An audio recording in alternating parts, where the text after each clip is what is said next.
वास्तव। सबसे पहले बात राजधानी दिल्ली से बड़ी खबर की करते हैं, जहां दिल्ली के कई स्कूलों को एक बार फिर से बम होने की धमकी वाले ईमेल मिले हैं। स्कूलों को जो ईमेल मिले हैं उसमें लिखा है कि आपके स्कूल में बम है जो बहुत ही जानलेवा विस्फोटक है। धमकी भरे ईमेल मिलने के बाद कई स्कूलों में छुट्टी कर दी गई है। बड़ी खबर आपको बता रहे हैं, लगातार राजधानी दिल्ली में बम होने की धमकी मिल रही है। कई स्कूलों में ईमेल के जरिए बम होने की धमकी मिली है।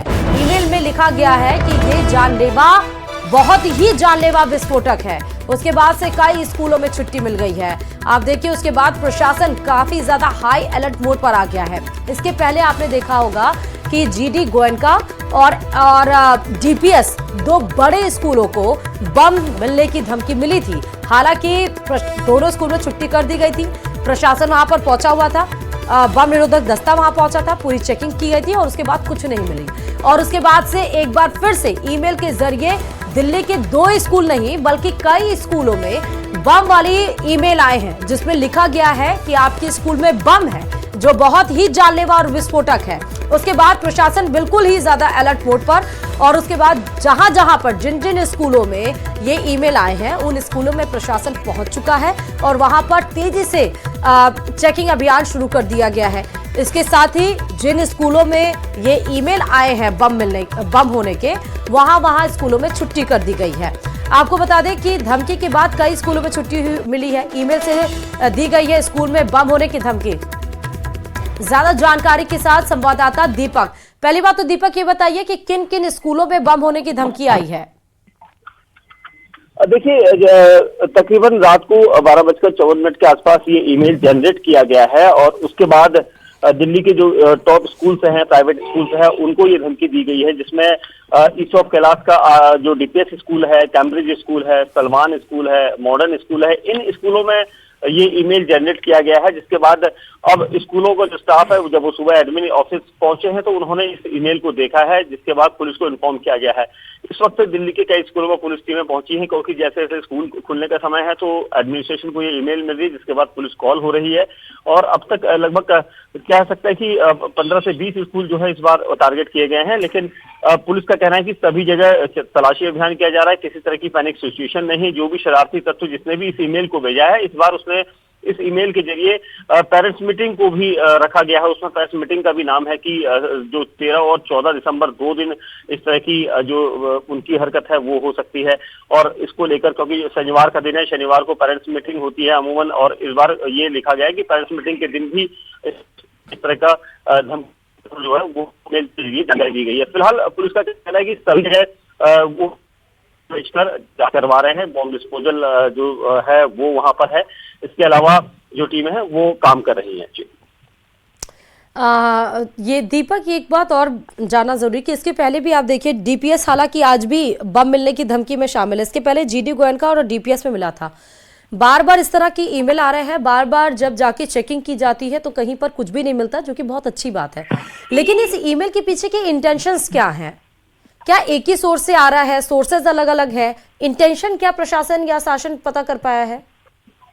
देखिए, पिछली बार भी लगभग 40 के आसपास स्कूलों को इस तरह का धमकी भरा ईमेल मिला था, जिसके बाद पुलिस की टीमें मौके पर पहुंचकर इन्वेस्टिगेशन कर रही थी। इस मामले में जानकारी पुलिस ने जुटाई, उसके बाद मामला दर्ज कर इस पूरे ईमेल के सोर्स का पता लगा रही है कि आईपीएचएस के जरिए वो कहां से कैसे पहुंच सकते हैं।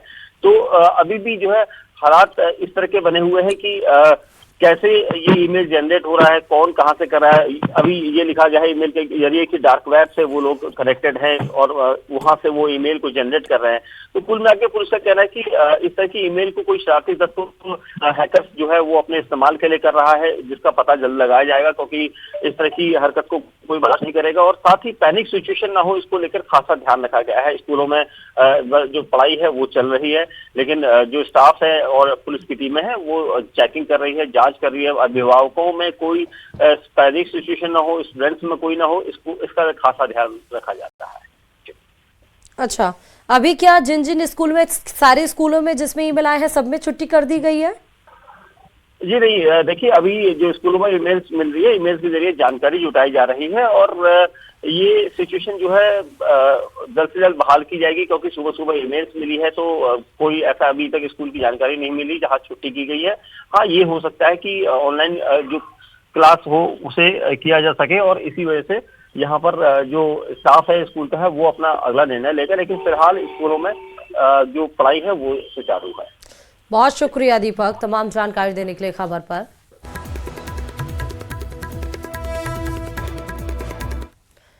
और चलिए एक और बड़ी खबर आपको बताते चले, बेंगलुरु जैसी घटना जोधपुर में भी हुई है। जी हां, खबर यह है कि जोधपुर में पत्नी और ससुराल के टॉर्चर से परेशान होकर एक ही परिवार के 3 लोगों ने खुदकुशी कर ली। मां और 2 बेटों ने जहर खाकर सामूहिक आत्महत्या कर ली है। बताया जा रहा है कि परिवार दहेज प्रताड़ना और पारिवारिक विवाद से परेशान था। मृतकों में 27 साल के नवरतन सिंह, 24 साल के प्रदीप सिंह और उनकी मां भंवरी देवी शामिल है। पुलिस के मुताबिक पारिवारिक विवाद और दहेज प्रताड़ना से परेशान होकर उन्हें यह कदम उठाया है। सुसाइड नोट और व्हाट्सएप स्क्रीनशॉट में नवरतन ने अपनी मौत के लिए कुछ लोगों को जिम्मेदार ठहराया है। इन संदेशों में लिखा है कि पत्नी और उसके घर वालों को सजा जरूर दिलवाना। तो आपने देखा बेंगलुरु में भी किस तरह से एक इंजीनियर वो अपनी पत्नी और उसके माता और मतलब अपने ससुराल वालों पे यह आरोप लगाया था और उसके बाद उसने सुसाइड कर ली थी। उसी तरह एक ऐसा ही मामला आया है जोधपुर में, जहां रिश्तेदारों को व्हाट्सएप पर ये सुसाइड नोट भेजा गया है और ये भी कहा है कि जो मेरे मौत के जिम्मेदार हैं उनको सजा जरूर मिलनी चाहिए। और ये सामूहिक आत्महत्या की गई है, मतलब इसमें माँ और भाई और खुद ये शामिल थे। तो बड़ी खबर, आपको ये तस्वीरें भी दिखा रहे हैं दोनों भाइयों की, आप देख सकते हैं।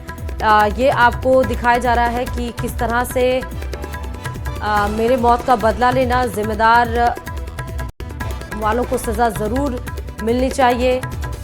पत्नी और उनके ससुराल वालों पर यह आरोप लगा है। एक तरह से आप देखिए कि एक पूरा मामला जो बेहद ही गंभीर मसला है, पूरे परिवार के साथ सुसाइड कर लेना।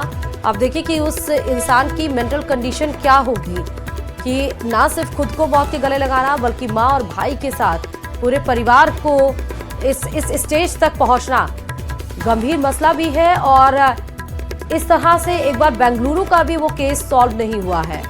बेंगलुरु पुलिस अभी लगातार छानबीन की जा रही है और उस तरह से फिर से जोधपुर में, राजस्थान के जोधपुर में ये बेहद ही गंभीर मामला आया है।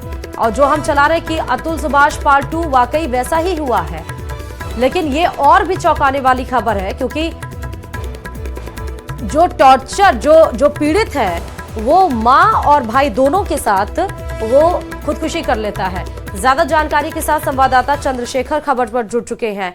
चंद्रशेखर, क्या है पूरा मामला, जरा विस्तार से बताइएगा।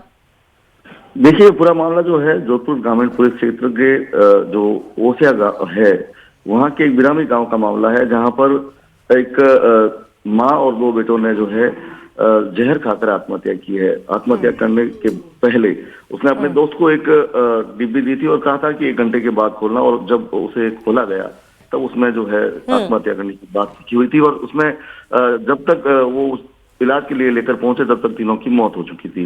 बताया जा रहा है कि बिरामी गांव में रहने वाले 27 वर्षीय नवरतन सिंह पुत्र अनोप सिंह, 24 वर्षीय प्रदीप सिंह पुत्र अनोप सिंह और उसकी माँ भंवरी देवी ने जहर खाकर आत्महत्या की है। और सबसे बड़ा जो इसका रीजन है वो ये बताया गया है कि उसकी पुत्रवधू जो कि एक पत्नी है उनके परिवार की नीतू, और उसके परिजनों ने उनके ऊपर केस कर रखे थे और उनको परेशान कर रखा था।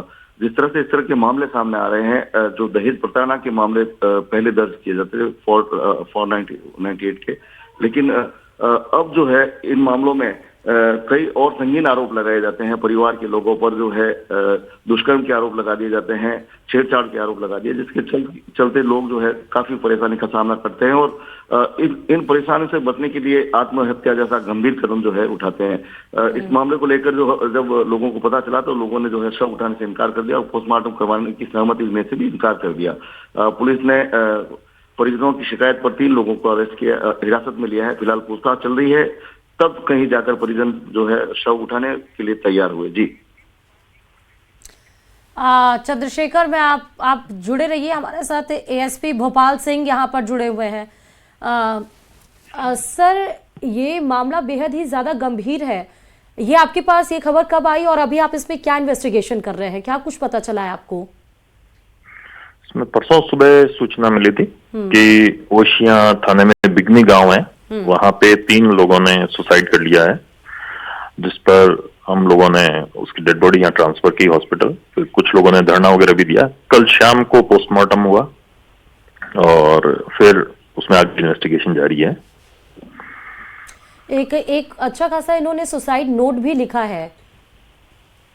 हाँ, सुसाइड नोट लिखा है कि मेरी मृत्यु के जिम्मेदार मेरी पत्नी, ससुर और 2 सालों का नाम उसमें लिखा है।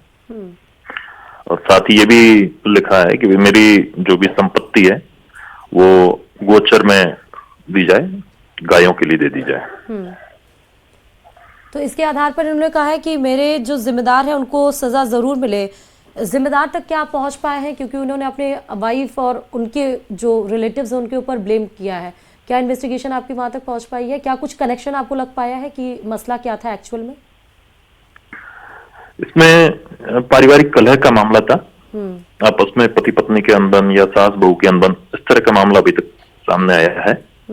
तो इसमें अनुसंधान जारी है, जो आरोपीगण हैं उनसे भी पूछताछ की जा रही है। जो भी तथ्य आएंगे, जो एविडेंस आएंगे, उस अनुसार कार्रवाई की जाएगी। क्या इसके पहले भी कुछ पारिवारिक कलह से या वो मेंटली प्रेशर में है, कभी पुलिस में कभी इसका इल्तिला किया गया था क्या? कोई है जानकारी? नहीं, इस तरह की हमारे पास कभी कोई सूचना नहीं आई। इवन उनके जो बहुत क्लोज रिलेटिव्स या क्लोज फ्रेंड्स है या जिस कंपनी में वो काम करता था उसके बॉस की बात हुई, तो उन्होंने इस तरह की कभी कोई शिकायत नहीं की। ओके, अभी आपको क्या लगता है कि इसमें क्या जो मेजर स्टेप है वो लेना चाहिए अकॉर्डिंग टू यू? इसमें जो भी तथ्य अनुसंधान में आएंगे उसके अनुसार कार्रवाई होगी। जी, बहुत शुक्रिया सर हमारे साथ जुड़ने के लिए। तो ये एएसपी भोपाल सिंह जुड़े थे और चंद्रशेखर लगातार हमारे साथ जुड़े हुए। चंद्रशेखर, ये एसपी हमारे साथ जुड़े हुए थे, वो कह रहे हैं कि इन्वेस्टिगेशन हमारी जारी है और पारिवारिक कलह बताया गया है, लेकिन इसके पहले कभी भी कोई सूचना पुलिस तक नहीं पहुंची और अचानक से इतना बड़ा स्टैंड लेना कि खुद को मौत के गले लगाना, साथ ही माँ और भाई को भी सुसाइड करवाना या करना, जो भी कहिए आप। हाँ, देखिए बात करें तो इस तरह के जो मामले होते हैं जिनमें घर के अंदर कोई यदि जैसे पुत्र वधू होती है, वो अपने सास ससुर को के साथ झगड़े चलते हैं, इस दौरान जो परिवार के जो पुत्र वधू के परिवार के लोग हैं वो धमकी दिया करते हैं कि आपके ऊपर इस तरह के केस हम दर्ज करवाएंगे और एक समझाइश की बजाय जो है केस करने की धमकी दी जाती है और डराया धमकाया जाता है। ऐसे में कहीं ना कहीं व्यक्ति जिसके लिए सबसे महत्वपूर्ण होती है उसकी सामाजिक प्रतिष्ठा, जिसके चलते कहीं ना कहीं वो डरता रहता है और इस स्थिति में मनोदशा में पहुंच जाता है कि वो कहीं ना कहीं जो अपने जीवन को खत्म करने का स्टेप जो है उठा लेता है।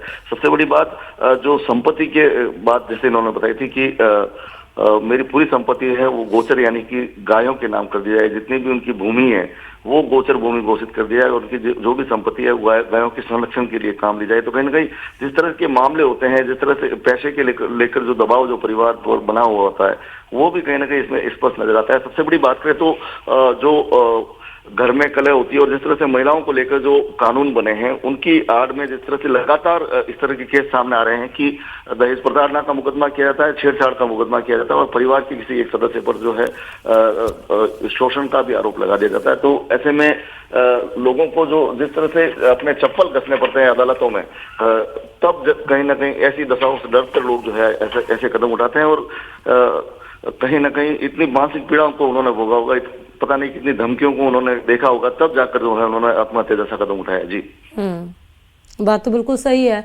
अच्छा, पुलिस करियर अपना इन्वेस्टिगेशन कर रहे हैं, पोस्टमार्टम में क्या कुछ ऐसा जहर ही निकल कर आया सामने या कुछ ऐसी जो चीजें पुलिस को हेल्प करे, मदद करे इस केस सॉल्व करने में?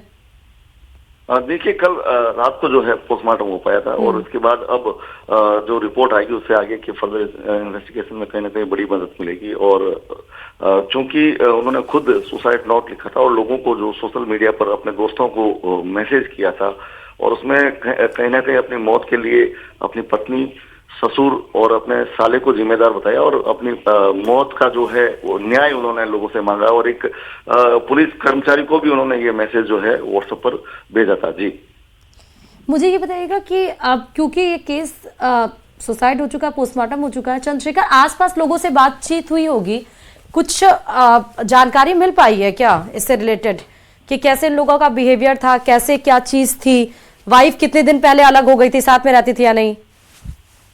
पत्नी जो थी वो साथ ही रहती थी, पारिवारिक कलह हमेशा चलता रहता था। इस तरह की जानकारी जो है सुसाइड के बाद सामने आई है। जैसा कि मैंने पूर्व में बताया था कि जो पारिवारिक झगड़े होते हैं उसको लेकर लोग उजागर नहीं करते अपनी सामाजिक प्रतिष्ठा को बचाने। ठीक है चंद्रशेखर, बहुत शुक्रिया तमाम जानकारी देने के लिए खबर पर। और चलिए राजधानी